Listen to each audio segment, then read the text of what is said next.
대선이 내년이잖아요. 공급의 속도전을 내겠다라는 미니 재건축도 이제 조금 적극적으로 활용하겠다는 거예요. 지금 이제 서울시의 보궐선거라든지 이제 대선이 2022년 내년이잖아요. 내년에 어떤 기초 작업을 하기 위해서 시장에 긍정적인 시그널을 줘야 되거든요. 근데 이제 그런 부분에서 이제는 기존에 있는 기조를 한풀 꺾고 공급의 속도전을 내겠다라는 어떤 취지로 가고 있는 거예요. 자, 그러면은 그런 공급에 대한 부분들이 진짜 방점을 찍을 것인가? 설 이전에 대책을 낼 거라고 하는데 어떤 대책이 이제 나올까에 대한 부분들을 한번 알아보도록 하겠습니다. 용적률을 높여주고 공공임대로 환수한다라는 거예요. 이게 이제 결론을 말하면요, 개발을 이제 속도감 있게 패스트 트랙이라고 하죠. 행정 절차들을 빠르게 그냥 간소화 시켜가지고 용적률을 높여주는 공급책을 한번 마련을 하겠다라고 했고, 근데 여기서 이제 아셔야 될 게 있는데요. 전제가 있어요. 전제가. 이거는 무조건 개발이익의 환수에 대해서 기결을 하는 거예요.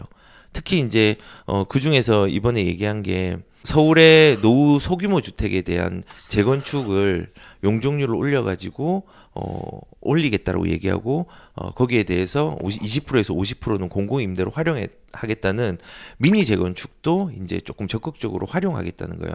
근데 여기서 좀 헷갈리실 수 있어요. 이게 미니 재건축이라는 게 가로주택 정비 사업이 아니에요. 원래는 이게 이렇게 생각하면 돼요. 도정법상에 재개발과 재건축이 있어요. 그 재개발에 해당되는 게 빈집 및 소규모에 관한 특례법에 의한 가로주택 정비 사업이 미니 재개발이에요. 그런데 여기서 미니 재건축이라는 거는 도정법상에 우리가 지금 뭐 강남에 재건축하고 하는 거 있잖아요. 그거를 작게 하는 건데 이게 빈집 및 소규모에 관한 특례법에 대한 미니 재건축이에요. 소규모로 하는 거예요. 근데 여기에서 좀 알아야 되는 사실은 뭐냐면요. 미니 재건축은 초과이익 환수제에 적용이 되는 거예요.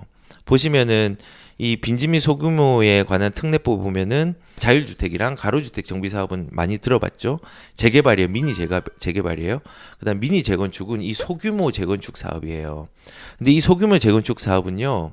재건축이에요. 재개발이 아니라 재개발은 초과이익 환수를 안 주잖아요.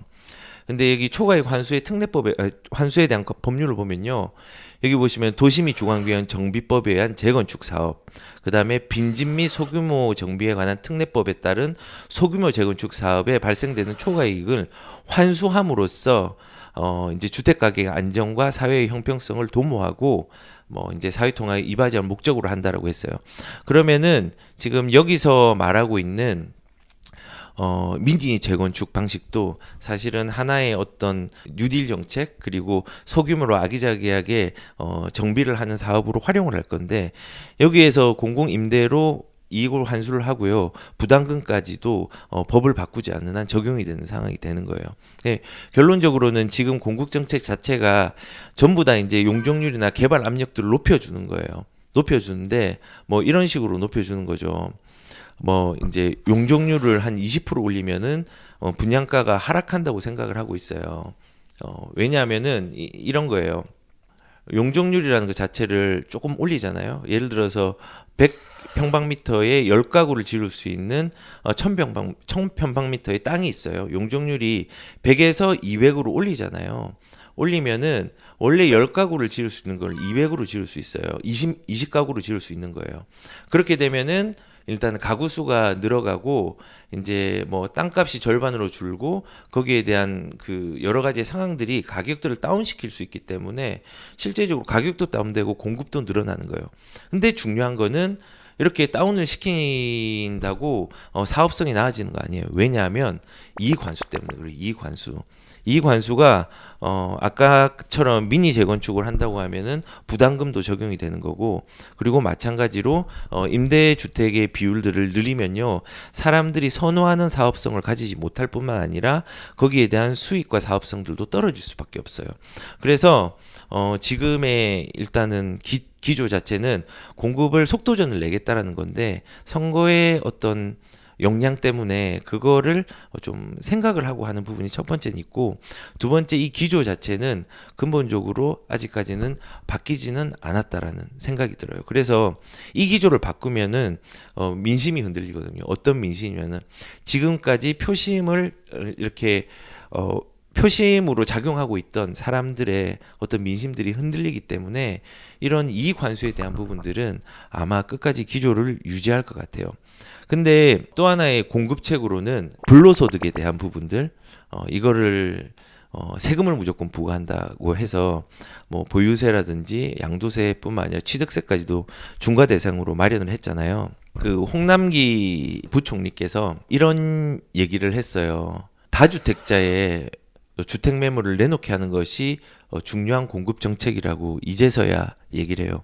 저뿐만 아니라 많은 사람들이 여기에 대해서는 계속 주장을 하고 있었어요. 근데 이거는 기재부의 관계자들은 이런 거 모른다, 이런 거 아직까지 검토된 바 없다고 했지만은 이게 이제 선거가 다가오니까 이거의 활용책으로 사용할 수 있는 여지로 이 이제 카드를 좀 꺼내고 있는 거예요. 꺼내고 있는데 이 카드를 쓴다고 해도 불안하겠죠. 왜냐하면은 아까 말한 것처럼 기존의 표심층들은 성장에 집중이 된 사람들이 아니라 이제 배분에 집중을 하는 정책들을 원하는 사람들이 많아요.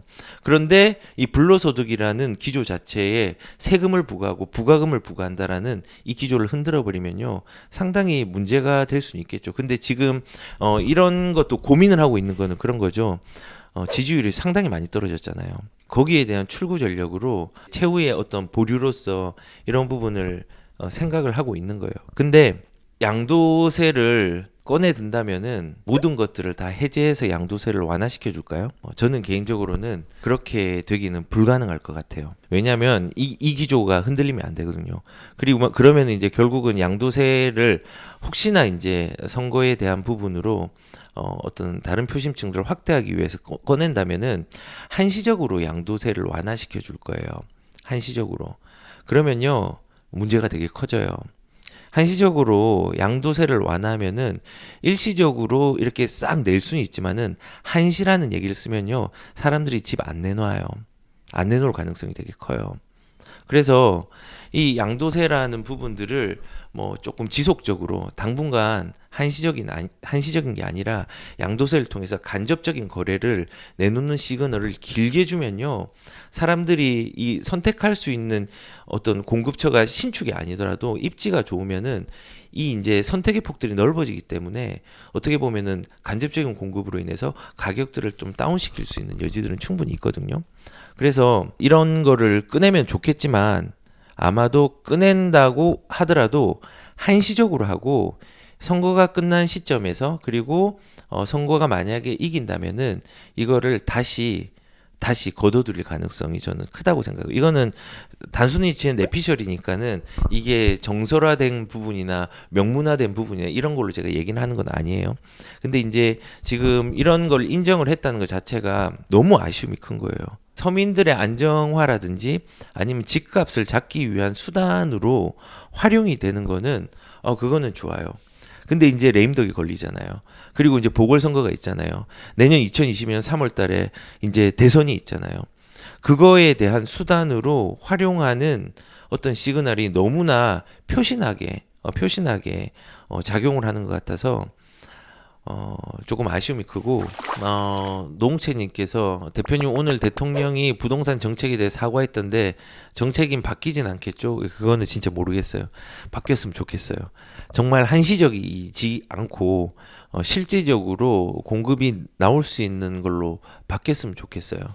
근데 이게 지금 정부의 어떤 기조와 이념하고는 공급이 늘어나고 규제가 풀리는 거는 너무나 지금 시장 과열된 시장이라고 생각하는데 뭔가를 반대로 180도 전환을 시킨다는 건요, 이거는 선거를 포기하는 거예요. 사실은 저는 선거를 포기하면서도 그렇게 시장을 안정화시켰으면 좋겠지만 각자의 입장이 있잖아요. 정치인들은 정치인의 입장에서 대변해야 되는 상황들이 있는 거고, 그래서 아무래도 사과는 했지만은 기조 자체의 큰 변화는 어렵지 않을까라는 생각이 있어요. 이거는 뭐 제가 확정적으로 답은 못 드리겠는데 그냥 제 생각과 의견을 말씀드렸어요.